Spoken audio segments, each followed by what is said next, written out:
Well, hello everyone. My name is Tony Palmieri, and I write a column for the Oshkosh Independent, oshkoshindependent.com. The column is called State of the State, and this is a little video version of a column I wrote recently called Tony Evers Confronts BBB with BBB. I hope you enjoy. On April 20th, Wisconsin Governor Tony Evers unveiled the Badger Bounce Back Plan to reopen the state's economy. Guided by best practices advocated by the Centers for Disease Control and the President's Coronavirus Task Force, the plan sets no firm date for reopening. Rather, the plan envisions 3 phases, with entrance into each requiring demonstrable progress in testing, tracing, and tracking for COVID-19, for procuring sufficient PPE to meet the state's needs, and assurance that the healthcare system has the capacity necessary to handle excess demands. To try and guarantee to the fullest extent possible a safe return to work, the plan requires a downward trajectory of positive COVID-19 cases for 14 consecutive days. In trying to replace the stay-at-home order with an extensive testing and tracing protocol that increases the chance that only the infected are staying home, the plan is consistent with what pandemic experts are calling for. Given the economic anxiety being felt by everyone except the 1%ers, any move to keep the economy shut down for an extended period of time will be met with skepticism. Yet polling data does show that a clear majority are more worried that the government will move too quickly to resume full economic activity. So even though Evers' plan faces protest organized by a motley crew of right-wing interests, including Trump mega donor Liz Uline, who claims the virus is being overhyped by the media, Evers does appear to have majority support. For now, anyway. Pathetically and predictably, Wisconsin's Republican leadership immediately filed a lawsuit to prevent Evers' plan from going into place. On announcing the lawsuit, GOP Senate leader Scott Fitzgerald claimed that Wisconsin is, quote unquote, clearly seeing a decline in COVID cases. PolitiFact found that to be a mostly false claim. The irony of Fitzgerald's Badger Bounce Back badgering is that it's actually in agreement with the thrust of the plan, because the senator appears to be saying that a decline in COVID cases should allow for some opening of the economy. That's exactly what Evers' BBB is saying, with the reasonable caveat that the decline continues for 14 consecutive days. Would any responsible official really want a more aggressive reopening if case numbers continue to fluctuate? Does the GOP really want to continue to treat the state's population as collateral damage in their politics as war games? Games that included forcing in-person voting in the middle of a global pandemic? No pandemic recovery plan is perfect. The best we can hope for is that our leaders refrain from politicizing the crisis, that they listen to the medical professionals, that they lay out clear plans for moving forward, and that they remain flexible in the face of ever-changing data and evidence. Watching the news, it's pretty clear which leaders nationally and at the state level are up to and not up to that challenge.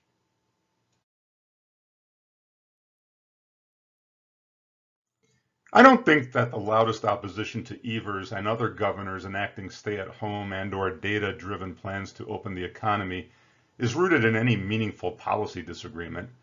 Rather, the opponents seem frustrated by the fact that the COVID crisis simply cannot be handled the way we've been handling crises for a long time.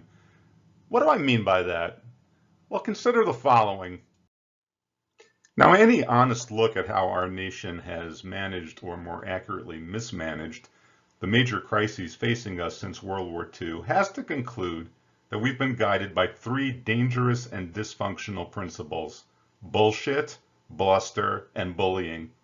The best, or worst, depending on your point of view, example is the bipartisan foreign policy fiascos committed in our names since September 11, 2001. Our leaders repeatedly lied, governed by brash public relations platitudes instead of sound policy, and bomb the crap out of anyone on the bad side of the blusterers. Now, it's tempting to blame this state of affairs on President Trump, since he is, after all, the poster child for bullshit, bluster, and bullying. But my view is that while the president certainly reinforces our worst tendencies, we give him too much credit to identify him as the creator. He merely tapped and taps into stupefied thinking and acting that goes back generations. Most, if not all of us, have experienced bullshit, bluster, and bullying in our families, workplaces, on social media, and in other social arrangements. If Trump is unique in any way, it's in his pathological inability to experience even minimal levels of guilt or shame for being a chronic bullshitter, blustering blowhard, and bully. So what happens when a culture conditioned to bullshit, bluster, and bullying comes face to face with a novel coronavirus? For one thing, we immediately personify it.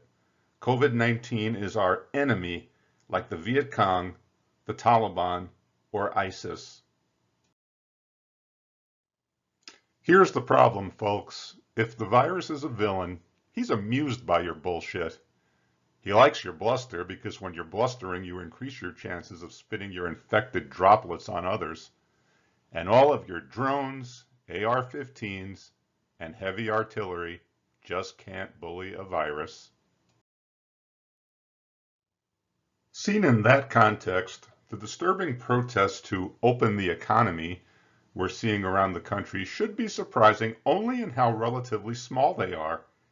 Even the most articulate of the participants in those "some things are more important than living" rallies seem so conditioned to bullshit, bluster, and bullying that they simply cannot grasp how their actions will succeed only in delaying the date at which we can get back to some kind of normalcy.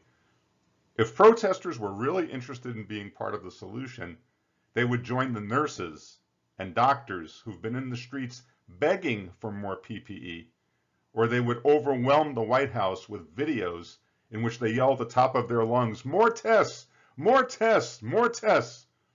But no, apparently the majority at these rallies think that we can bullshit, bluster, and bully our way out of this.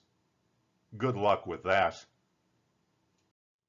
If any silver lining can be found amidst this terrible tragedy, maybe it is showing us how desperately we need to replace bullshit with honesty, bluster with humility, and bullying with calm problem solving.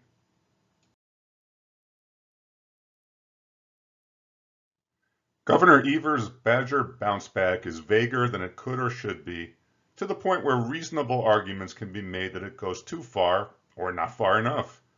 But until his loudest and most visible opponents come up with more than bullshit, bluster, and bullying, it's the best we've got right now. Don't hold your breath waiting for said opponents to come up with more than that. They are too addicted to their own BBB to put up any substantive resistance to Evers. Thank you very much for listening. For more, you can go to the Oshkosh Independent, oshkoshindependent.com, and search for State of the State. You can go to my blog, Tony Palmieri's Media Rants, or you can go to my website, tonypalmieri.com. Stay well, and I will talk to you again soon. Take care.